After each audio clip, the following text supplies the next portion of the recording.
বেনামাজি বেয়াদবের কোনো তুলনাই নাই। কোন কিছুর লগে আমি তারে মিলাইতে পারি, একটা জানোয়ারের লগেও না।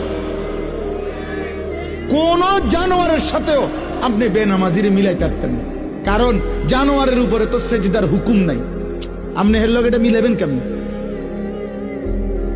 তারে ছাগল বলবেন কেমনে? ছাগল তো এই কারণে সেজদা দেয় না যে তাকে আল্লাহ বলেই নাই। ছাগলের উপরে সেজদার হুকুম আছে, তো এই জন্য সেজদা দেন। তো আপনি হেরে ছাগল বলবেন কেমনে? ছাগলও তো প্রতিবাদ করবে। ছাগল আল্লাহকে বলবে, আল্লাহ ওরে আমার লগে তুলনা দিল কেন? আপনি আমাকে তো সেজদা দিতে বলেন নাই, তাকে বলছেন, তো আমার লগে এর মিলল কেন? কুত্তার কথা বলল, কুত্তা প্রতিবাদ করবে। কসম খোদা, কুত্তা বলবে আল্লাহ ওরে আমার লগে তুলনা দিল কেন? আমারে তো আপনি সেজদা দিতে বলেন নাই, সেজদার কোনো যোগ্যতাই আমার মধ্যে নাই। আমি দাঁড়াবো কেমনে? আমি তো সোজাই হইতারি না, আমি নামাজ পড়বো কেমনে?